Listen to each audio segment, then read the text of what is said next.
Thank you. Very simple question and trivial. What about the screening for agate deficiency? Because that is also a treatable disease.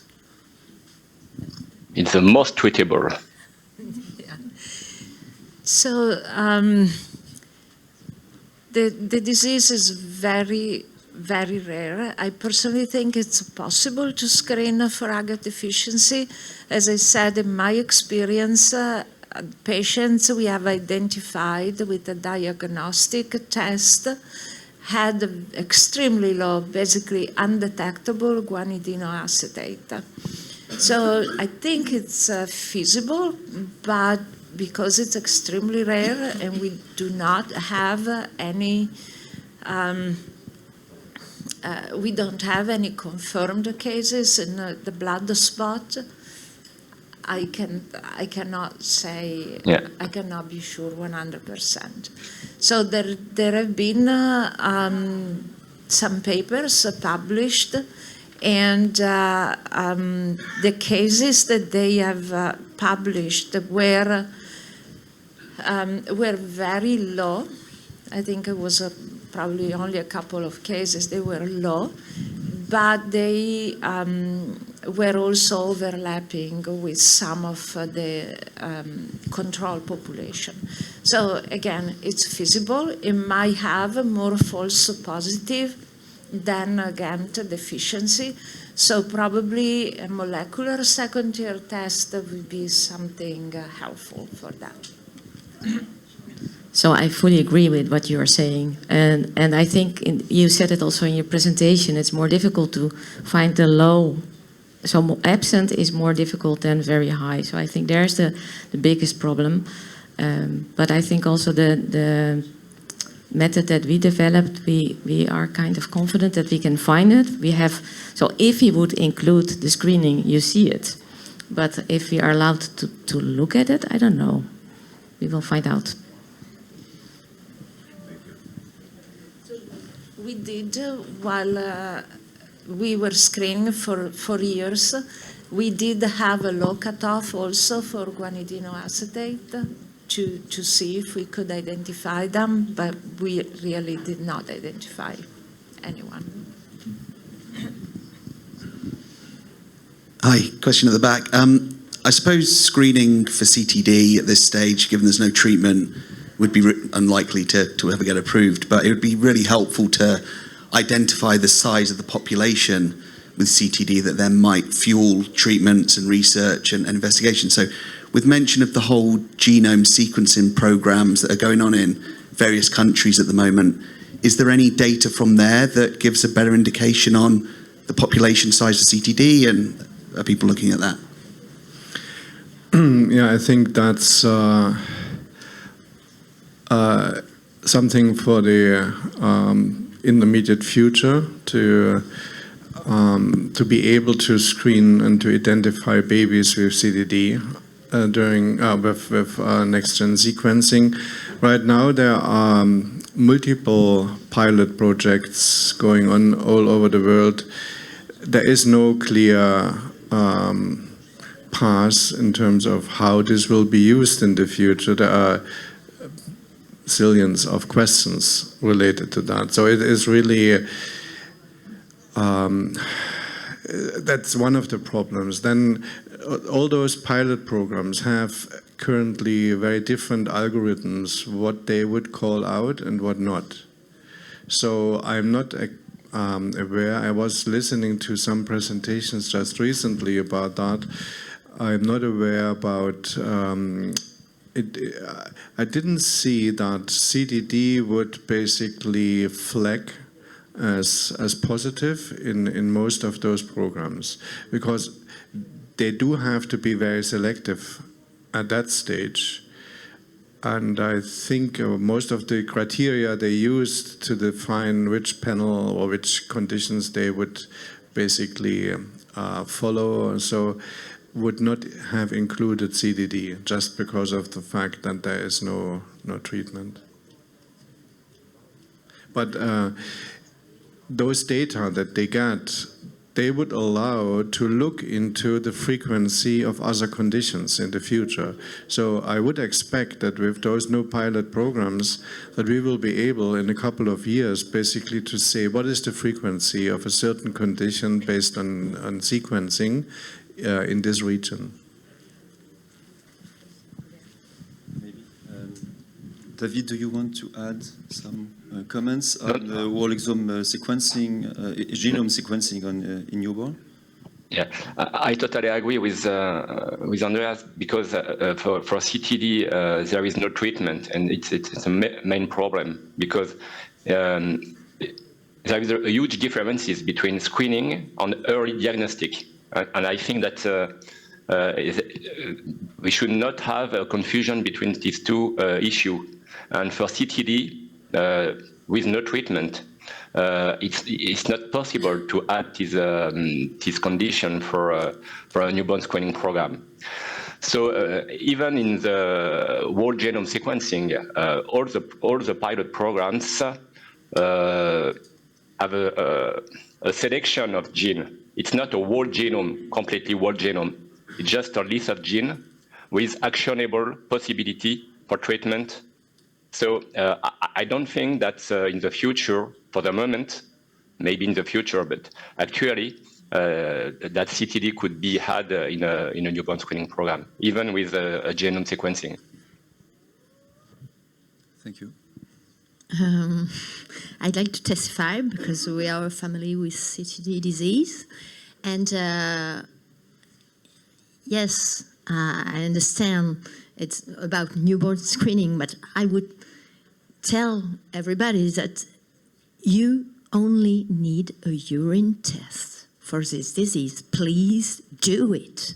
Because, you know, it makes a real difference. And Vincent does know what I'm talking about, because he knows my son. And there is no treatment.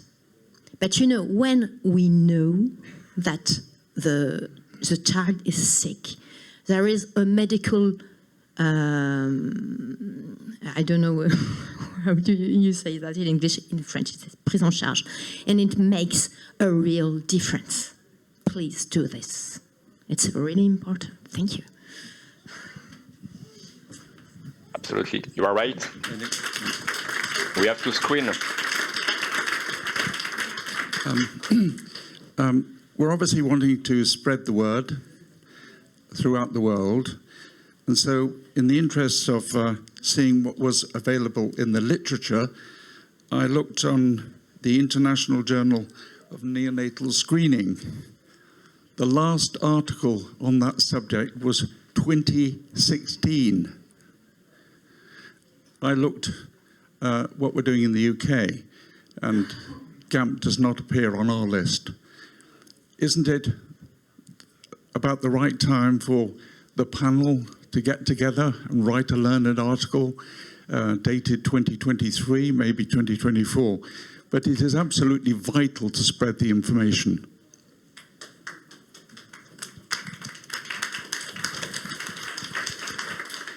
Yeah, thank you very much. That is, it's a very good idea. I agree. I mean, the problem with GAMT was the frequency of the condition, right? I mean, this journal of neonatal screening really tries to address newborn screening issues, but those conditions that are ultra rare usually are not so much on the horizon. But things have changed, and especially when you refer to the UK, yes, they are even perhaps a little bit later than France in making those decisions, but if one can increasing the pressure on jurisdictions is what we have to do, absolutely. But I fully agree with everything, and maybe indeed we should make more advertisement again, but we have the problem that there is no commercial test available, and at least that is what makes it in the Netherlands so complicated. So we worked on that to make a protocol that is available for everybody that have mass specs in their system. But in the Netherlands, those mass specs are belonging to the companies that sell the NeoBase kit. that is needed for the screening. So it's also, it's not only that people don't want it, it's it's really complicated to get it in the system, but there are here examples that really want to have it, and maybe indeed we should try to make an opinion paper, maybe that helps, but it's a hassle. And to go back to your question, please get it screened for everybody. I think that is the future, but that everything takes time, and for that we need the patients to tell everybody that they want it. Maybe I'd like to answer to your remark that diagnosis is too late. Obviously, it's too late for many. We saw the difference between the first symptoms that were noticed by families and the age of the diagnosis. It decreases, and it's hopeful, but it's still too late. There are two steps. The first step is to train physicians, primary care physicians, to listen to parents when they say, my child is delayed in walking, speech, he has got abnormal behavior. It's the first step, and it's our job as professors in pediatrics and so on to train our colleagues, future colleagues, to be aware and to equip them with skills to fill with families, and then to say, okay, we'll see a specialist, pediatrics and geneticists. And then the second step will be to have common access to genetic testing. But your question for CTD is the same for dozens and dozens of rare disease. So the answer will be to accept, to have the exome sequencing or genome sequencing on current and clinical setting, and it is going in this way. Now the diagnosis really, the age of diagnosis is getting earlier and earlier every month. It's still too late, but those two steps, training physicians and having access to genetic testing, are the two ways to answer for all the rare disease, and not one rare disease by one rare disease.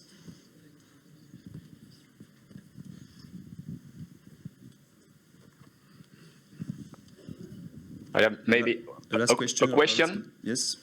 Just a question to Marzia. When you start the treatment after the screening of GAM deficiency patients, because it's a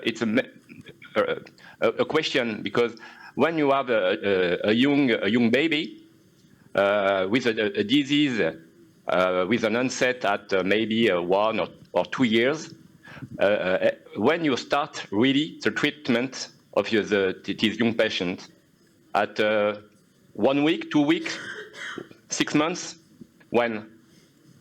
Start the treatment, say when you start the treatment, immediately as soon as the diagnosis is done. With creatine and ornithine? The creatine, ornithine, and benzoate. Okay. And there is no side effects? The diet and the moderate restriction of protein as well. Yeah. And you did not have side effects? No? No. Okay. It's important, because it's always a question for this kind of disorders. And I can have Dr. Longo, I'm in the laboratory, he's treating the patients, so he can even explain more. But the children who have been treated since birth, they have been doing fine. They have not had any effect. And Andreas, you had the same experience. Mm-hmm. Okay, thank you.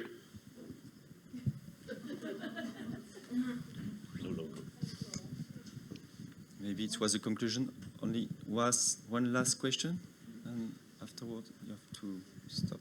Yeah, so thanks for your presentations. So I have a question, which is like, I was kind of surprised by the fact that it's so hard to add a screening test, and that you had to fight so much. So yeah, I want to understand or try to understand why is it like these ways? Because I guess that at the end of the day, the people who is behind the other side, you know, like we decided to do things this way because of our reasons. So yeah, I would like to have also some information or some understanding. Yeah, I can start with that. So I'm in this business of newborn screening since 1994. And I was running one of those screening programs in Germany. I was not only assessing the test results, but I was also the person then that would call the families with a positive test result. And you have to imagine that, you know. You call a family, the baby is perhaps 5 days old. So mom is just recovering, family extremely excited. And then someone that you have never heard about calls you and tells there was something that was not normal. And you can try to sugarcoat that as good as you want. It causes trauma in the family, whatever it is, right? And even if you say, oh, we may be able to figure this out in the next 2 days or 3 days or so, it is a catastrophe. Yeah. So that is why, although we have never been able to really measure the negative effect it has, the harm that it causes, it is there. So everyone who had his own experience, even a family, remembering what happened over the next couple of days until the green light came, oh no, everything is fine, it is traumatic. So that is why I'm saying it would be easy to add one and next and the next and the next. And the pressure from, for example, affected families is high. They say, why are you not doing this? Why can you not find this earlier? The pressure from my colleagues is high. We want to diagnose, right? That is our profession. So everyone pushes adding new conditions. That is why one needs such a strict process that allows, really requests a very good consideration, evidence, and so on. And then there are technical aspects as well. That is perhaps a little bit more a nuisance than it should. But we have to basically protect those families getting babies from unnecessary harm. In addition to that, and again, now I'm speaking with my experience in the United States. Newborn screening is a public health program, and as such, it competes for funding with many other public health programs. It's funded in different ways depending on the state, but there is they're very, very careful in trying to evaluate the cost-benefit ratio, because again, funding is limited, and it competes with many other public health programs. Close this roundtable. Thank you to all of the speakers.